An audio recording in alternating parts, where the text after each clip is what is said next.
안녕하세요. 잠잘 때 만나면 마음이 편안해지는 달림 책방입니다. 재미있는 옛날 이야기 들으며 오늘도 편안한 밤 행복한 꿈 꾸며 잘 자요. 구독과 좋아요는 영상 제작에 큰 힘이 됩니다. 쇠똥 벼락을 맞은 욕심쟁이 박서방. 옛날 어느 마을에 부지런하고 마음씨 고운 농부가 늙은 어머니와 같이 살고 있었습니다. 농부는 너무 가난했어요. 똥구멍이 찢어질 정도로 말이지요.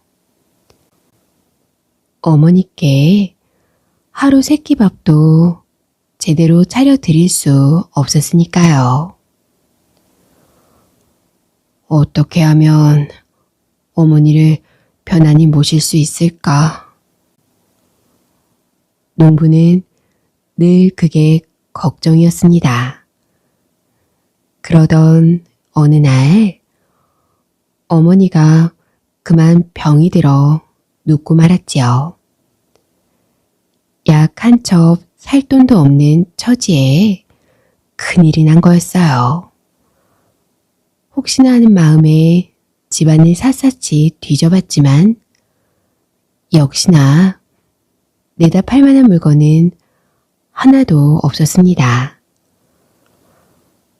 산속에 깨끗한 물이라도 매일 떠다 드려볼까.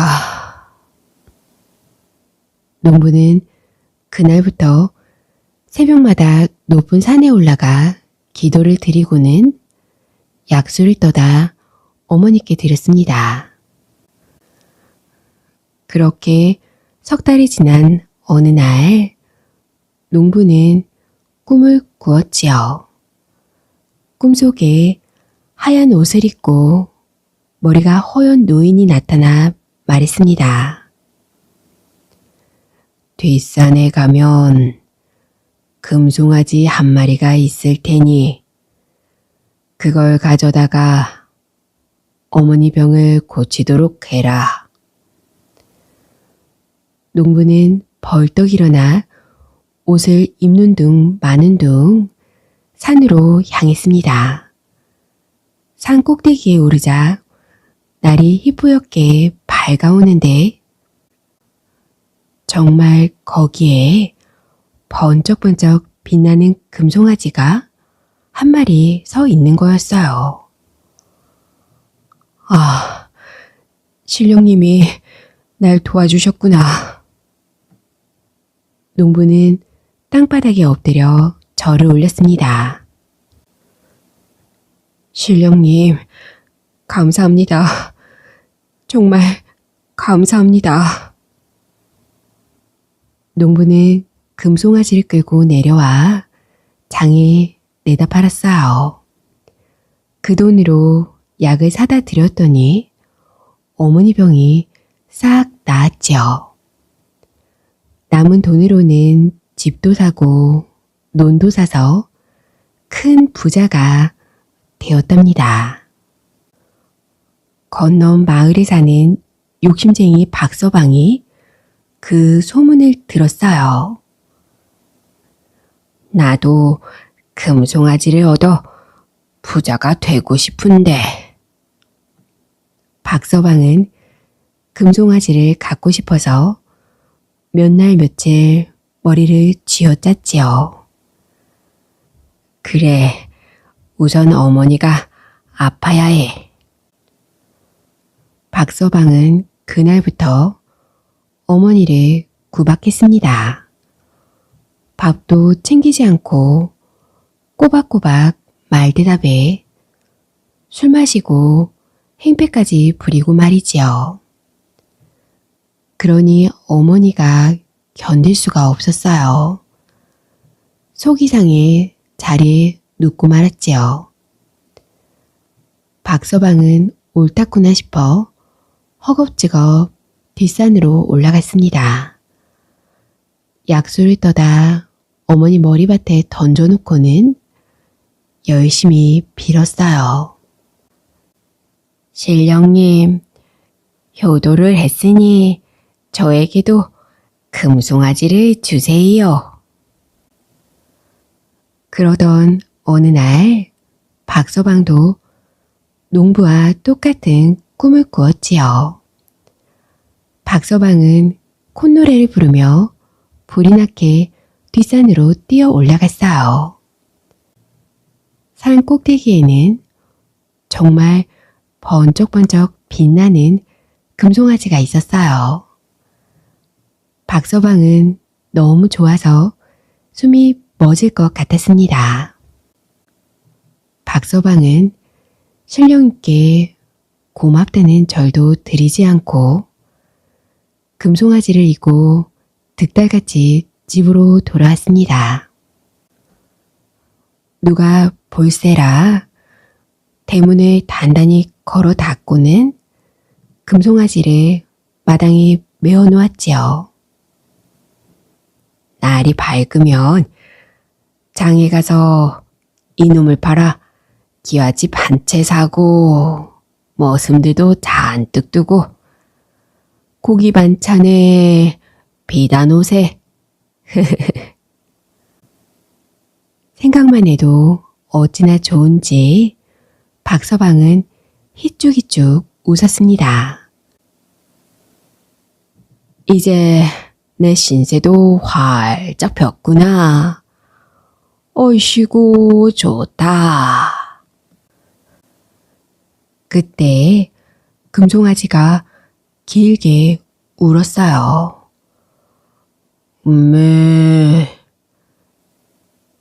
귀한 금송아지가 울다니. 좋은 일이 생길 모양이야. 박서방은 신이 나서 덩실덩실 춤을 추었지요. 그래, 자꾸 울어라. 울 때마다 금똥 한 무더기씩만 싸거라. 그런데 갑자기 금송아지가 미친 듯이 날뛰는 거였습니다.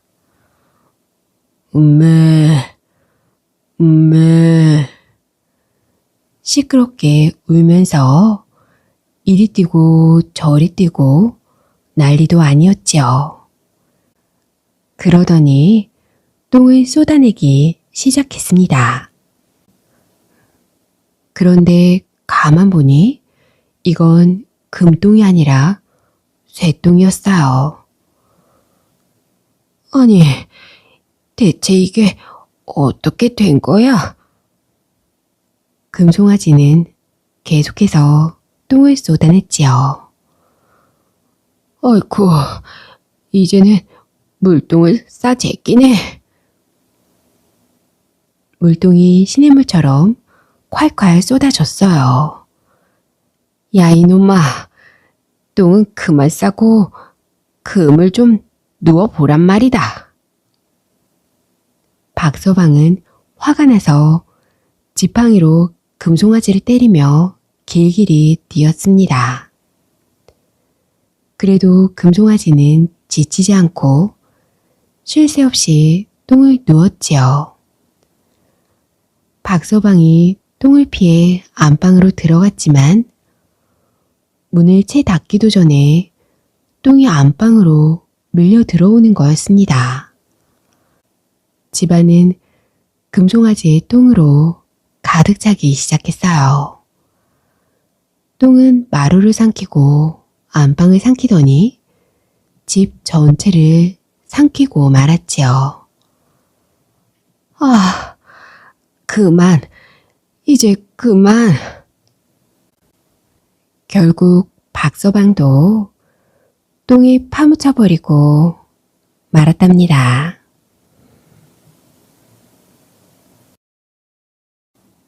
소년과 이상한 골피리. 옛날 어느 고을에 딸만 6을 둔 원님이 있었습니다. 원님 내에는 대를 이을 아들을 얻으려고 산에 가면 산신령 있게 지성을 드리고 물에 가면 용왕 있게 빌었어요.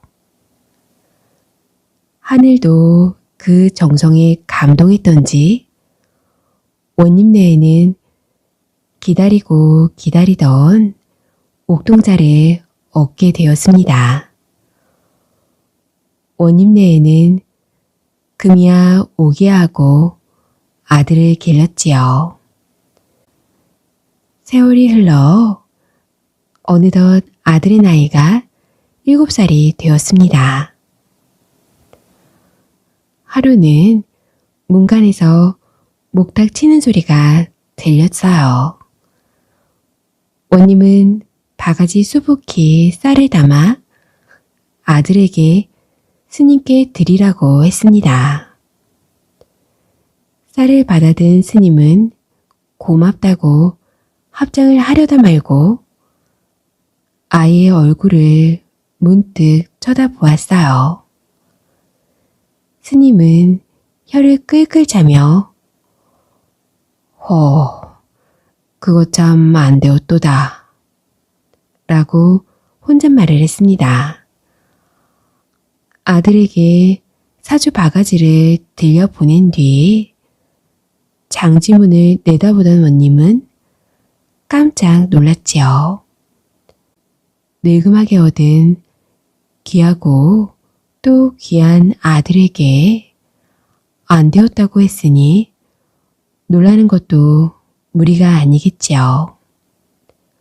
원님은 허겁지겁 문간으로 달려나갔습니다. 원님은 스님의 장삼자락을 붙잡고 물었어요. 스님, 지금 하신 말씀이 무슨 뜻입니까? 스님은 공손히 합장을 하고 나지막한 목소리로 대답했습니다. 소승이 공부가 모자라 쓸데없는 말을 짓거렸나 봅니다. 못 들으신 것으로 해주십시오. 나무아비 답을 못 들은 것으로 해달라니 원님은 더 애가 달았지요. 스님, 딸 6 뒤에 낳은 외아들이올시다. 제발 저 애가 어찌 된다는 이야기신지 가르쳐 주십시오. 원님의 목소리는 떨렸습니다. 스님도 더 이상 모른 척할 수가 없었어요. 소승이 배운 바가 부족하여 별 아는 것이 없사오나 댁의 아드님을 보니 미구에 큰 화를 당할 상인 듯 싶습니다. 하지만 관상이라는 건 때에 따라 바뀔 수 있는 것이니 너무 애달아 하지 마십시오. 미구란 동안이 오래되지 않음을 이야기하지요. 하지만 원님으로서는 애달아하지 않을 수 없는 일이었습니다. 부랴부랴 원님은 스님을 사랑방으로 모시고 들어갔어요. 이 아이가 미구에 당할 화를 아신다면 그 화를 면하게 할 방도도 아실 터이지요. 이 늙은이의 심정을 헤아려 제발 그의 화를 면하게 해주십시오. 은혜는 머리털을 베어 신발을 삼아서라도 보답을 하겠소이다. 댁의 아드님은 12살 되는 해에 호식이 될 발자로 타고났습니다. 타고난 발자가 그러하니 고칠 길이 어렵습니다. 호식이란 호랑이 밥을 말한답니다. 그러나 원님께서 이토록 애원하시니 절로 데려가 제가 기르면서 부처님의 가호를 정성껏 빌어보겠습니다. 앞으로 5해를 부처님께 빌어 호식을 면하게 된다면 아드님은 평생 어려움 없이 탄탄대로를 걷게 될 것입니다. 원님은 아들을 절로 데려간다는 말에 눈앞이 아득했지요. 말로는 5해라지만 그 5해가 10년이 될지 20년이 될지 알 수 없는 일이었어요. 그러나 호랑이 밥을 면한다고 하니 스님의 말을 따르지 않을 수 없었습니다. 원님은 이 다음 만날 때 징표로 삼으려고 아들에게 옷 한 벌 해 주었습니다. 금실과 은실로 아름답게 수놓은 비단 옷이었어요. 어린 소녀는 부모님께 큰 절을 올리고 스님의 뒤를 따라 깊은 산으로 들어갔지요.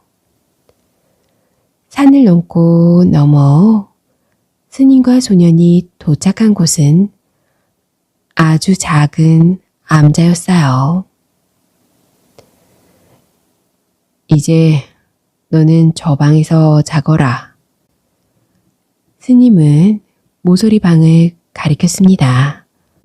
불목하니 방이었어요. 불목하니란 절에서 밥 짓고 물 깃는 일을 하는 사람을 말한답니다. 그러니까 소녀는 낮에는 나무하고 아침 저녁으로는 밥 짓고 빨래하는 불목하니가 된 것이지요. 하지만 밤이 되면 스님은 소년을 불러 늦도록 그를 가르쳤어요. 소년은 단정히 앉아 열심히 불경을 외고 글자를 익혔습니다. 나무하면서도 밥 짓고 빨래하면서도 소년은 공부하기를 게을리하지 않았지요. 그러는 사이 세월이 흘러 소년의 나이가 어느덧 12살이 되었습니다. 어느 날 스님은 소년을 불렀어요. 이제 너는 내 곁을 떠날 때가 되었다. 이 세상 어디든 내 발길 닿는 대로 가거라. 발자에 정해진 호식을 면하게 될지는 모르겠다만 호식을 면한다 해도 죽을 고비를 3번은 더 넘겨야 될 것이다. 그때까지 부처님을 마음속 깊이 모시고 나무아비 타부를 부지런히 염하거라. 어떤 경우에도 부처님이 너와 함께 내 마음속에 계시다는 걸 잊지 말아라. 스님은 가는 길에 양식하라고 누룽지를 자루에 가득 담아주었어요. 소녀는 누룽지 한 자루를 메고 산에 내려왔습니다. 워낙 깊은 산이라 가도 말은 나타나지 않았어요. 하루를 꼬박 걸어 해가 질 무렵 산을 거의 벗어나려는데 등 뒤에서 인기척이 났습니다. 뒤돌아보니 얼굴이 쭈글쭈글하고 허리가 90도 각도로 굽은 웬 할머니가 따라오고 있었습니다.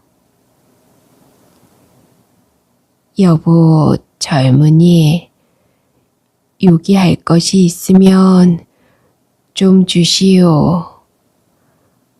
며칠 동안 굶었더니 걸음이 떨어지지 않는구려. 소녀는 할머니가 너무 가여워서 등에 진 누룽지를 자루째 내주었습니다. 아, 그런데 이게 웬일입니까? 늙어 꼬부라진 할머니는 간 곳이었고 커다란 호랑이 한 마리가 으르렁거리며 소년을 집어삼킬 듯 노려보고 있었습니다. 소년은 너무 놀라 오금이 저리고 턱이 덜덜 떨렸지만 용기를 내어 말했어요. 시장하시거든 이 누룽지를 드시지요. 저희 스님께서 주신 누룽지입니다. 소녀는 호랑이 앞에 누룽지를 쏟아부었습니다. 방금 전만 해도 앞발을 쳐들고 덤벼들 것 같은 호랑이는 소년이 하는 양을 물끄러미 쳐다보더니 땅 위에 쏟아진 누룽지를 먹기 시작하였습니다. 스님이 주신 누룽지를 호랑이가 먹는 사이에 소년은 걸음아 나설려라 하며 도망쳤지요. 소년은 산 모퉁이를 돌아 또 다른 산을 넘은 뒤에야 휴하고 안도의 숨을 내쉬었습니다.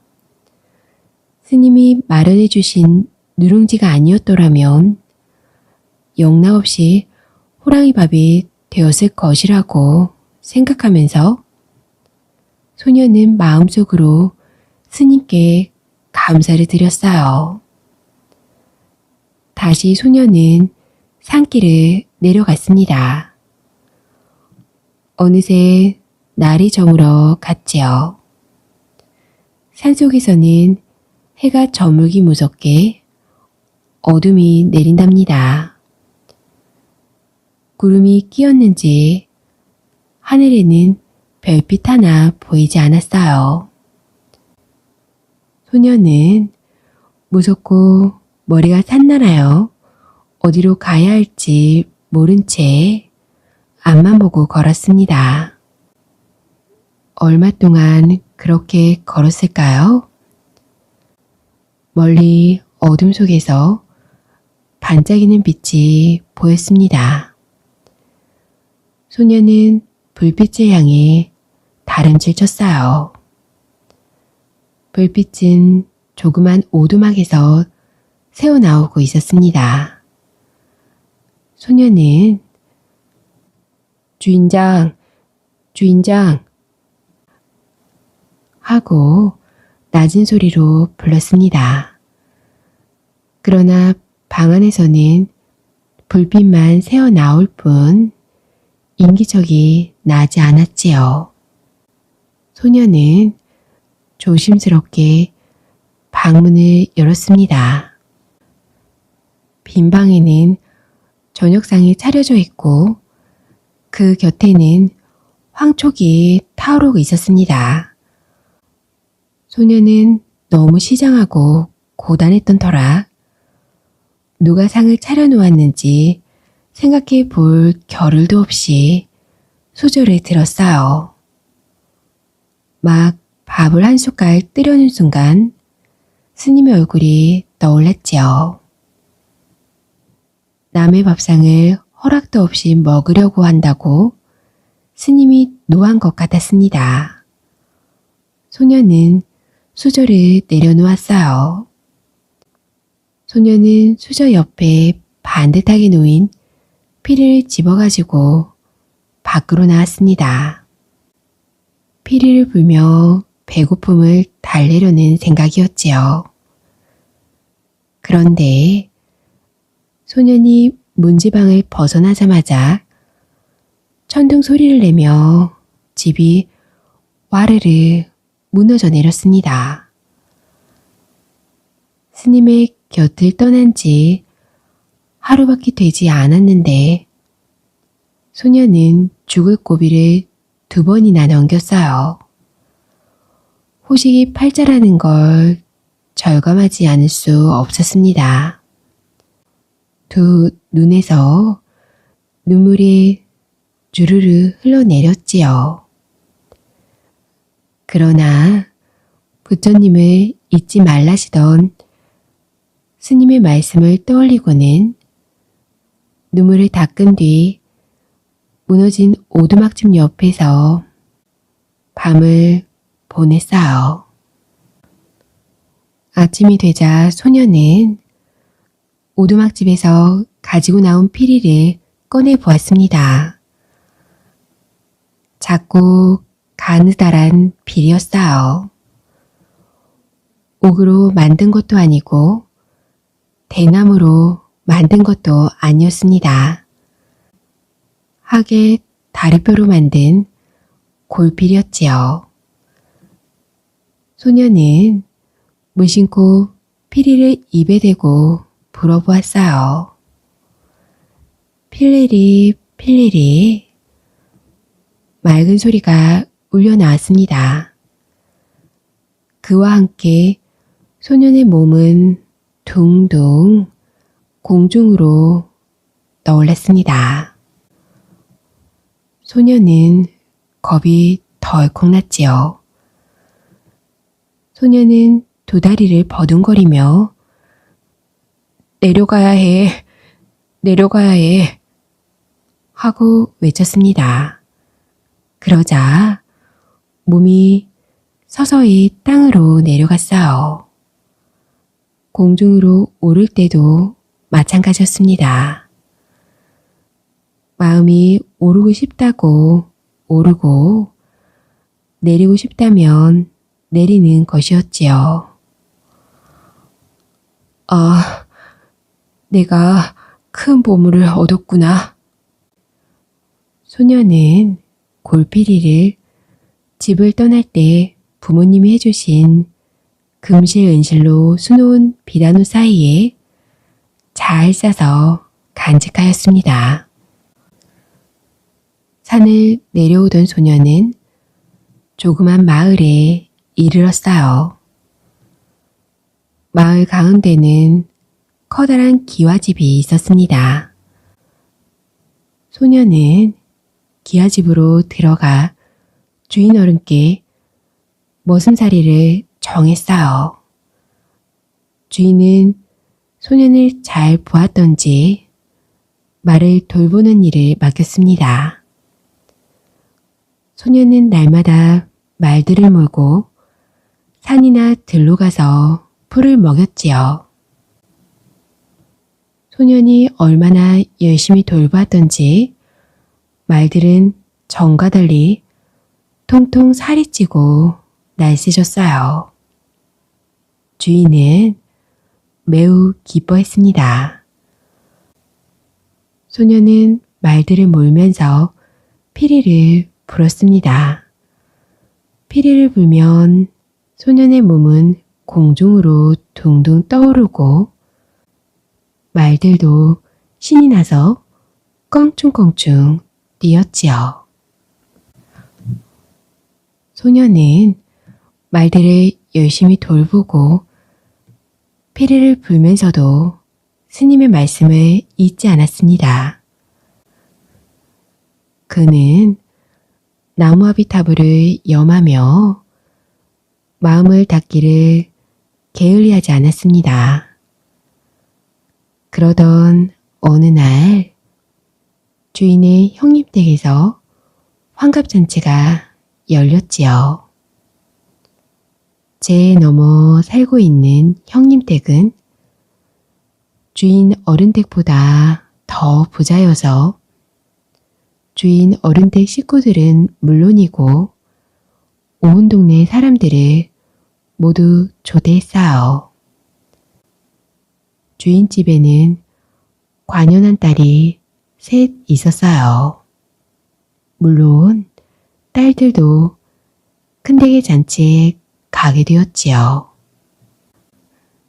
제 너머 마을은 길이 험했습니다. 세 자매는 말을 타고 가기로 했어요. 소년이 끌고 나온 말을 보더니 큰딸이 짜증을 냈습니다. 저렇게 높은 말등에 날더러 어찌 올라타라는 거냐? 내가 엎드려야 내 등이라도 밟고 탈 것이 아니냐? 소녀는 허리를 굽혔습니다. 큰딸은 소녀의 등을 밟고 말 위에 올라탔어요. 둘째 딸도 마찬가지로 소년의 등을 밟고 말 위에 올라탔습니다. 마지막으로 막내딸 차례가 되었어요. 소녀는 막내딸에게도 말을 끌고 와서 두 언니에게처럼 허리를 굽히고 엎드렸습니다. 그런데 막내딸은 소년의 등을 밟지 않고 훌쩍 말 위로 뛰어오르더니 바람처럼 달려 잔치집으로 갔습니다. 소녀는 무한쩍기도 하고 고맙기도 하여 남몰래 얼굴을 붉혔지요. 집에 홀로 남게 된 소녀는 몸을 깨끗이 씻고 집을 떠날 때 부모님이 지어주신 금실 은실로 수놓은 비단옷을 꺼내 입었습니다. 소녀는 제일 좋은 말을 골라 타고 골피리를 불었습니다. 그러자 소년이 탄 말은 용마같이 두둥실 하늘로 떠올라갔어요. 금실 은실로 찬란히 수놓은 비단옷을 입고 피리를 불며 말 위에 높이 앉아 날아가는 소년의 모습은 하늘나라에 산다는 신선의 모습 그것이었습니다. 눈 깜짝할 사이에 소년은 제 너머 잔치집에 이르렀지요. 소년은 마당 위에서 원 한 바퀴 그린 다음 땅 위로 사뿐히 내려갔습니다. 잔치집 손님들은 금실 은실로 수놓은 비단옷을 입은 소년을 보고 모두 하늘의 신선이 내려오셨다고 땅바닥에 엎드려 머리를 조아렸어요. 소년은 정중히 말했습니다. 이 댁의 잔치가 훌륭하다 해서 잠시 들른 것이니 허물지 마시오. 집주인은 소년의 앞으로 나아가 또 한 번 땅바닥에 머리를 조아리고 음식을 권했습니다. 이제 술을 권할 차례였어요. 큰딸과 둘째 딸은 신선의 풍채에 놀라 술 권하기를 두려워했습니다. 그러자 막내딸이 공손히 앞으로 나아가 술을 따랐어요. 소녀는 술잔을 받아 마셨습니다. 고맙소. 갈 길이 바쁘니 모두들 즐겁게 노시오. 소녀는 다시 말에 올라 피리를 불었습니다. 아름다운 피리 소리가 그윽이 퍼지면서 소년의 말은 두둥실 하늘로 올라 구름 속으로 사라졌지요. 사람들은 하늘 멀리 사라져가는 신선을 쳐다보며 넋을 잃고 움직일 줄 몰랐습니다. 저녁 무렵 잔치집에 갔던 사람들이 마을로 돌아왔어요. 다들 신선의 이야기를 하느라 입을 다물 줄 몰랐지요. 주인네에도 큰딸도 작은딸도 마찬가지였습니다. 막내딸만이 소년에게 다가와 가만히 속삭였지요. 귀하신 분인 줄 모르고 버릇없이 굴었으니 용서해 주세요. 소년은 말없이 웃음으로 막내딸에게 고맙다는 뜻을 알렸습니다. 그 뒤 소년과 막내딸은 단둘이 만나 이야기를 나누며 시간을 보내는 날이 많았지요. 소년은 막내딸을 위하여 골피리를 불러주었습니다. 막내딸은 눈을 감고 꿈꾸듯이 소리에 눈을 감고 꿈꾸듯이 소리에 마음을 맡겼습니다. 막내딸은 소년을 자기 방으로 불러 이야기를 나누며 노는 때도 있었어요. 큰딸과 둘째 딸은 두 사람이 가까워진 낌새를 알아차렸습니다. 귀한 집안의 딸로서 어찌 말먹이 전한 종과 가까이 지낸단 말이냐. 더구나 제 방에까지 불러들여 놀아다니다니. 큰딸과 둘째 딸은 그 사실을 아버지에게 고해 바쳤어요. 노한 주인은 막내딸과 소년을 당장 끌어오라고 보류령을 내렸습니다. 네 이놈, 오갈 데 없어 떠드는 내 놈의 처지를 불쌍히 여겨 내 집에 있으라 하였더니 은혜를 원수로 갚단 말이냐. 어찌 말먹이 종놈이 내 딸의 방을 드나든단 말이냐. 마땅히 목숨을 버릴 각오가 돼 있으렸다. 막내딸은 울며 불며 아버지께 용서를 빌었습니다. 그러나 주인의 노여움은 가라앉지 않았어요. 소년과 막내딸의 목숨은 이제 경각에 달린 셈이었지요. 소년은 어찌할 바를 몰라 눈물을 흘리고 있는 막내딸에게 가만히 속삭였습니다.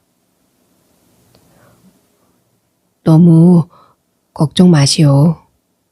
모든 일이 잘 풀릴 것이오. 얼마 뒤에 내가 말에 오르거든 내 뒤에 앉아 힘껏 나를 붙잡으시오. 소년은 주인에게 어떤 형벌이라도 달게 받겠다고 말한 다음 한 가지 청이 있다고 했습니다. 그것은 이제까지 자기가 돌보던 말을 한번 타보고 싶다는 것이었지요. 주인은 소년의 청을 들어주었습니다. 소년은 마구간에서 말을 한 마리 끌고 나와 등에 올라탔지요. 재빨리 막내딸도 소년의 등 뒤로 올라탔습니다. 소년은 한 손으로는 말고삐를 붙잡고 다른 한 손으로는 골피리를 꺼내어 불었지요. 필릴리 필릴리 피리 소리가 퍼져나가자 말은 두둥실 하늘로 떠 올라갔습니다. 사람들은 놀라 그들의 머리 위로 높이 높이 솟아올라 멀리 사라지는 말과 소년과 막내딸을 한없이 바라보았어요. 주인네와 두 딸도 고개를 돌릴 줄 몰랐습니다. 그들은 말먹이 종놈이 잔치집에 말을 타고 온 신선이라는 사실을 알고 하늘이 빙빙 도는 듯 했지요. 소녀는 막내딸을 데리고 어릴 때 떠났던 고향집을 찾아갔습니다. 늙은 원님네에는 오랫동안 소식이 없던 아들을 보자 너무도 기뻐 어쩔 바를 몰랐어요. 원님네외는 마을 사람들을 불러 크게 잔치를 벌이고 막내딸을 기꺼이 며느리로 맞아들이기로 했습니다. 그러나 양반집 혼사는 격식이 있는 것이므로 먼저 중매장이를 막내딸네 집으로 보내야 했어요. 원님네는 부랴부랴 중매장이를 막내딸네 집으로 보냈습니다. 중매장이가 막내딸네 집에서 후한 대접을 받고 청혼에 기꺼이 응한다는 대답을 받은 것은 두말할 나위도 없는 일이지요. 이리하여 3번 죽을 고비를 넘기고 무사히 집으로 돌아온 소녀는 두 집 부모의 허락 아래 막내딸과 결혼하여 아들, 딸 낳고 행복하게 잘 먹고 잘 살았다고 합니다. 죽은 사람이 산 자식을 낳는다고? 이번 이야기는 죽은 사람이 산 자식을 낳는 이야기랍니다. 아주 신비한 이야기니 잘 들어보세요. 옛날에 한 나그네가 길을 가다가 대낮에 산속에서 길을 잃었습니다. 길을 잃고 여기저기 헤매다가 다리가 아파서 양지 마른 곳에서 잠깐 쉬었죠. 산속을 오랫동안 헤맸으니까 고단할 거 아니겠어요? 그래서 그만 스르르 잠이 들었는데 꿈속에서 허연 노인이 나와서 막 야단을 쳤지요. 이놈아, 여기는 죽은 사람이 묻혀서 산 자식을 낳는 자리인데 내가 왜 누웠느냐? 어서 썩 일어나 가거라. 깜짝 놀라 꿈에서 깼어요. 꿈에서 깨서 가만히 생각해보니 참 신기하단 말이에요. 그래서 그 자리에 표를 해두었지요. 그러고 나서 어찌어찌 다시 길을 찾게 돼서 계속 길을 갔습니다.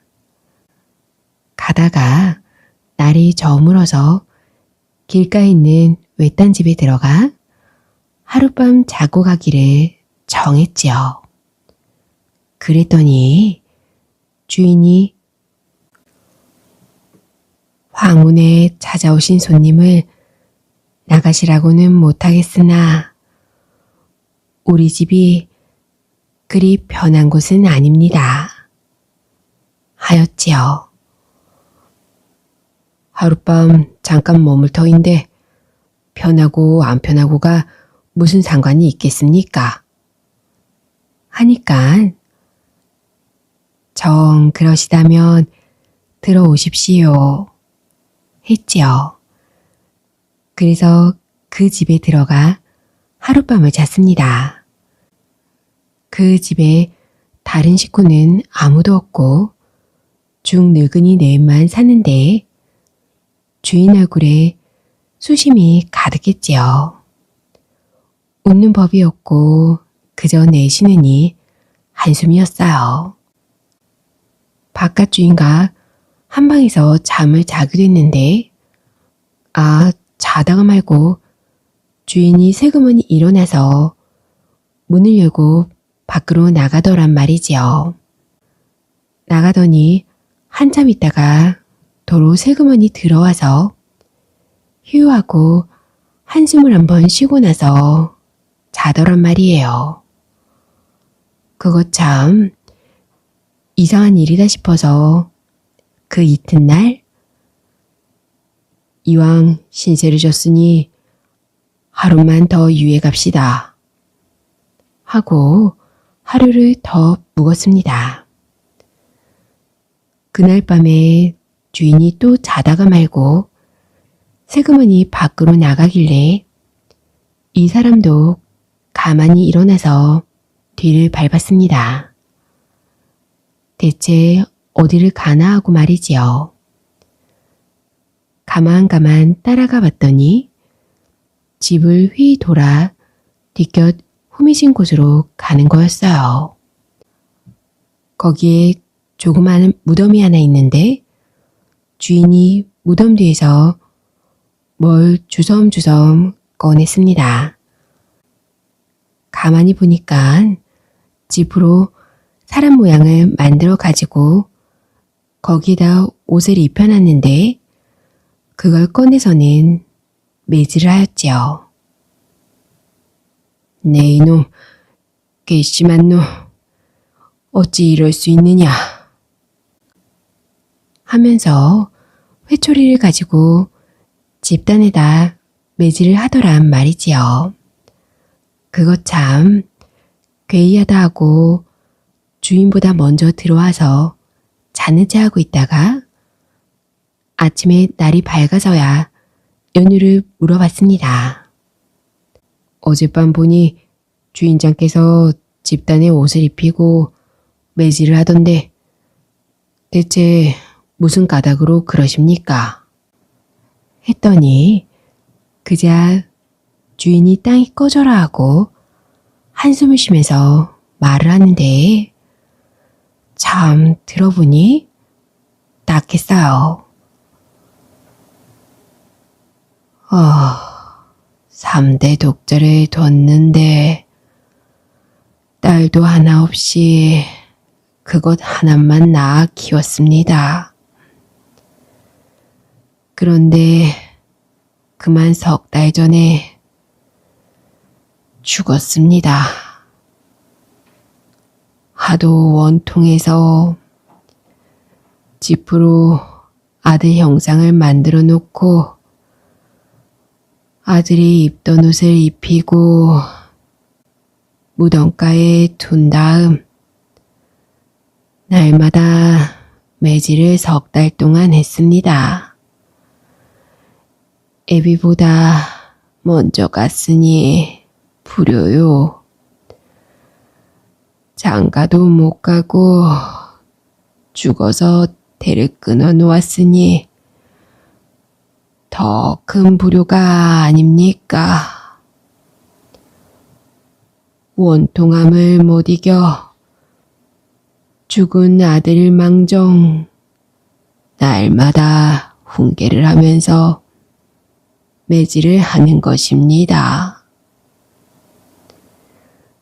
그런 사연이 있더란 말이지요.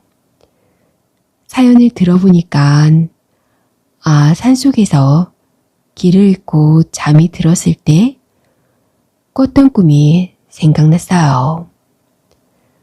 그 죽은 사람이 묻혀서 산 자식을 낳을 자리라고 했던 말이 탁 떠오르는 거예요.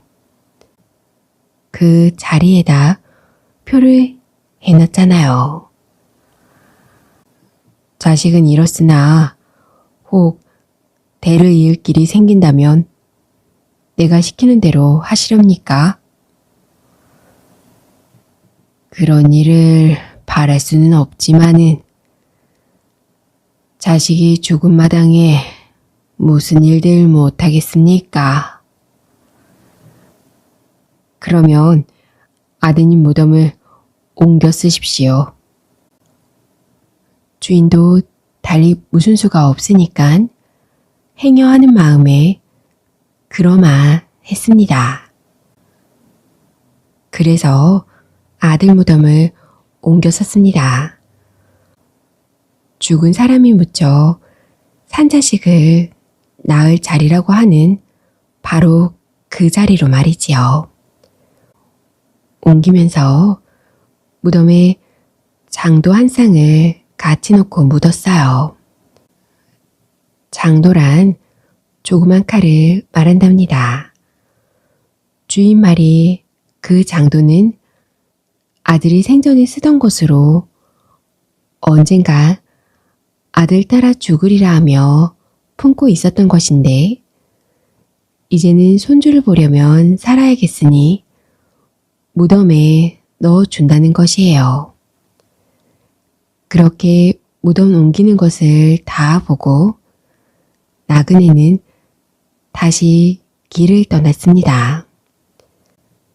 길을 떠나서 한 3년 딴 데를 돌아다니다가 다시 그 길을 지나가게 돼서 그 집에 들렀습니다. 그동안 어떻게 됐는지 궁금해서 말이에요. 가보니 주인이 어린아이를 하나 턱 안고 있었거든요. 달덩이 같은 사내 아이를 턱 안고 앉아있더란 말이지요. 나그네가 들어가니 주인이 반색을 하며 맞아들이고는 손님 덕분에 죽은 아들한테서 산손주를 받습니다. 하는데 그 연유를 물으니 일이 이렇게 됐다고 합니다.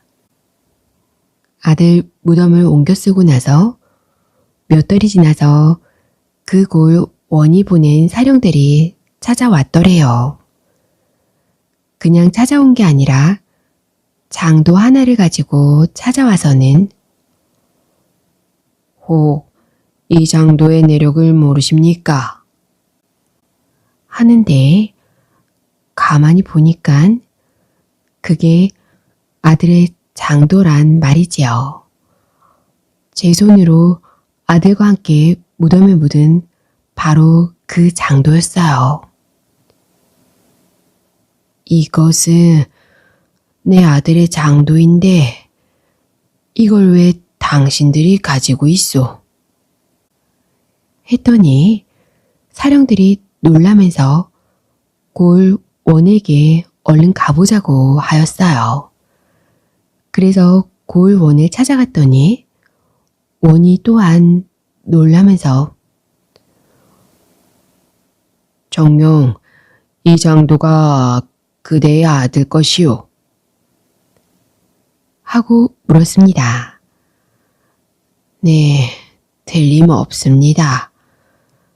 내 손으로 아들과 함께 이 장도를 묻었습니다. 했더니 원이 자초지종을 이야기하는데 그 일이 참 괴이하더래요. 몇 달 전에 원이 그 고을을 맡아 부임하면서 식구들을 데리고 왔는데 산속을 지나다가 이상한 일이 일어났다는 겁니다. 맨 뒤에 따라오던 딸의 가마가 그만 땅에 딱 들러붙어서 꼼짝달싹 않더란 것이요. 장정들이 여리고 스물이고 달려들어 떼어내려고 해도 안 되더래요. 그래서 할 일 없이 그 자리에서 행렬을 멈추고 한참 동안 쉬었습니다. 한참을 쉬고 나니까 가마가 떨어져서 행렬이 다시 움직였는데 부임을 하고 나서 보니까 딸의 배가 점점 불러왔어요. 딸이 아이를 뵌 것이지요. 사대부 집에서 처녀가 아이를 뵀으니 온 집안이 발칵 뒤집을 것이 아니겠어요? 암만 생각해도 부임할 때 산속에서 딸 가마가 땅에 들러붙은 일이 마음에 걸려서 가마를 살펴봤더니 거기에 못 보던 은장도가 떨어져 있더라는 겁니다. 그렇다면 이 아이의 아버지는 이 장도의 주인이 틀림없다. 이렇게 생각하고 사령들을 시켜 온 고을에 수소문을 했는데 마침 주인이 나타났단 이런 말이지요. 가만히 들어보니 원의 딸이 뵌 아이가 자기 손주임에 틀림없거든요. 그렇지 않고서야 무덤 속에 들어있어야 할 장도가 가마 속에 들어있을 리가 있겠어요. 그래서 원의 딸이 아이를 낳기를 기다려 그 아이를 데리고 와서 손주로 키우고 있다는 거랍니다. 나그네가 이야기를 다 들어보니 아닌 게 아니라 죽은 사람이 산 자식을 낳았거든요. 설마 그런 일이 있으리라 했는데 사실로 되더라는 거지요. 그런 이야기가 저 강원도 영월 땅에 전해오고 있답니다.